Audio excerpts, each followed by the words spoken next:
She was a campaigner to legalise dope and liberate offenders like Brian. She popped off to the newsagents for a jumbo pack of Rizzlers. I had in my studio 1,000 fake joints, and we had demonstrated smoking these fake joints up and down King's Road, protesting Free Brian Jones. But then the police said, well, you can only march on this side of the pavement, and Steve Abrams and Jeff Dexter and Mick Jagger's brother, Chris Jagger, kind of fell across the invisible police line, and they were all thrown into the back of the Black Maria.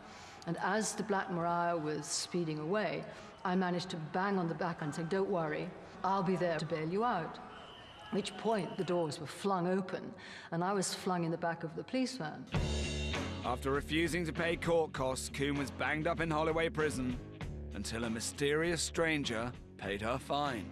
Suddenly there was a flurry outside my prison cell, and one of the screws came and said, you're wanted in the governor's office. And the governor said to me, Bernard Braden is here to take you away.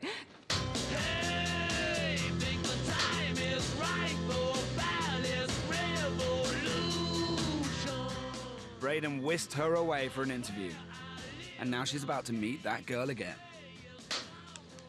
I'm astonished that I could come out of prison without wearing any makeup and be looking so presentable, really.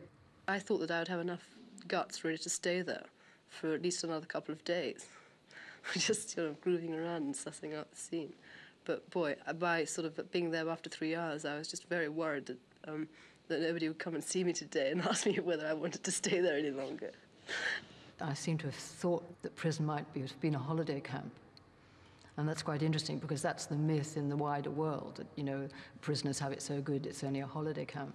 You had a cell to yourself? You have a cell to yourself. Well, I think in all women's prisons they do have it, because they're very sort of uptight about lesbianism. And I was warned before I went to Holloway to be aware that women might come and preposition me, and that I would anyway be in a wing where there were robbers and murderers and everything. And so I was very worried. I didn't want to be too friendly with anybody. Everybody wants to know what you're there for. And when I said it's for non-payment of the fine, I went right to the bottom of the heap. But when I was taken out of the prison by Bernard Braden, everybody came running after me wanting my toothbrush. The Stones were not the only band accused of corrupting the youth of the nation. Well, do you think you have now encouraged your fans to take drugs? I don't think it'll make any difference. I don't think my fans are going to take drugs just because I did. In '67, the Beatles splashed out on a full-page ad in the Times calling for the legalization of marijuana. One of the signatories was the young Dr. Sam Hutt, later to become the British country and western legend, Hank Wangford. I was a dedicated marijuana smoker.